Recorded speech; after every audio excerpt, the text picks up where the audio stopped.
सत श्री अकाल, अस्सलाम वालेकुम दर्शकों। आज जो आपका दोस्त है फैसल खान, वो एक ऐसी खबर जिसे सनसनीखेज कहा जा सकता है और बिजनौर की पहली ऐसी घटना है जिसे सुनकर और देखकर अलग अलग कमेंट हो रहे हैं और अलग अलग चर्चाएं हो रही हैं। उसी के लिए मैं सीधी बात करने आया हूं। आपको हमने 4 दिन पहले दिखाया था, जो कारी सैफुर रहमान साहब थे, उनकी कवर से गर्दन काटी गई। वो कौन शैतान है अभी तक उसका पता नहीं चल पाया, लेकिन आज मुस्लिम समुदाय के लोग इकट्ठा होकर आए और उन्होंने डीएम और एसपी को मिलकर यही अनुरोध किया कि जल्द से जल्द घटना का खुलासा कर दिया जाए। अब मैं सीधे बात करने की कोशिश करूँगा, कारी साहब से जो बेटे हैं उनसे बात करने की कोशिश करूँगा कि क्या घटना है और क्या इन्होंने बात की और क्या आगे की रणनीति है। जी क्या नाम है आपका? मोहम्मद नाजिम। जी मोहम्मद नाजिम जी, आज आप कप्तान साहब से मिले हो और डीएम साहब से मिले हो, क्या आपने अनुरोध किया है, क्या प्रार्थना किया है? कप्तान साहब से यही दरख्वास्त की है कि जो मेरे वाले मोहतरम के साथ ये हादसा हुआ है, दोबारा से कब्र खोदी गई और उनको इसी तरह से वसीयत दी गई, तो इस हादसे का खुलासा कर दीजिए जल्द अज जल्द। नहीं तो 2 तारीख को तमाम जितने भी अकीदतमंद हैं, जितने भी चाहने वाले हैं मेरे वाले मोहतरम के, तो यहाँ मतलब जमा होकर तो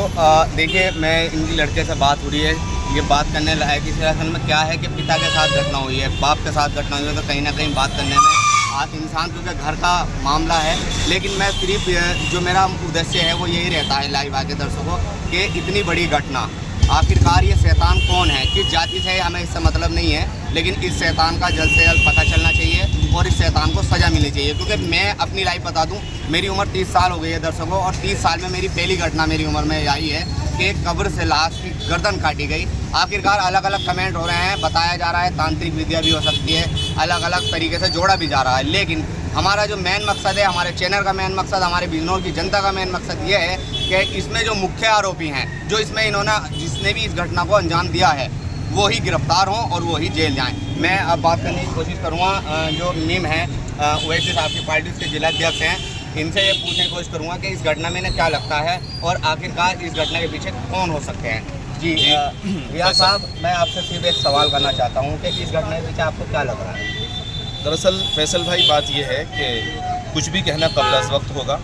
इसलिए कि जो उम्मीदें हैं लोगों की या जो लोग अपनी अपनी राय पेश कर रहे हैं, उसमें जो हमारी एक राय है और जो कि बहुत ज़्यादा चल रही है राय, वो ये है कि हज़रत कारी साहब जो हैं एक बहुत बड़ी शख्सियत थे और एक ऐसी शख्सियत कि जिनको मगरबी यूपी के हर ज़िले में एक अहमियत दी जाती थी, और एक ऐसी शख्सियत थी कि मैं ये समझता हूँ, ज़ाती मेरी ख्याल ये है कि ज़िला बिजनौर में ऐसी शख्सियत गुज़िश्ता 100 सालों में नहीं गुजरी जो अल्लाह से उनका ताल्लुक़ था।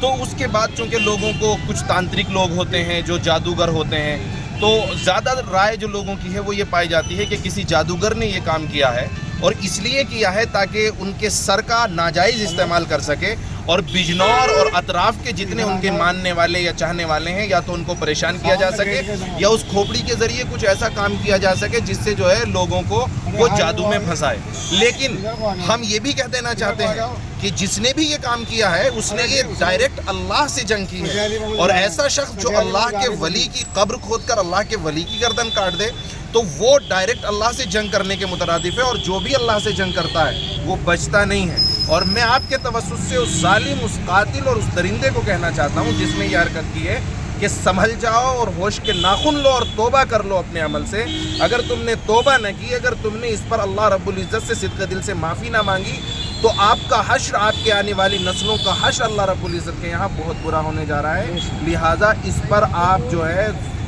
गौर करिए और सोचिए। और प्रशासन से हमारी ये डिमांड है कि जल्द अज जल्द इसको खोले, और जो मैंने पहले कहा आपसे कि इस पर जो मुकदमा चले वो कत्ल की दफ़ात के तहत चले, और इस पर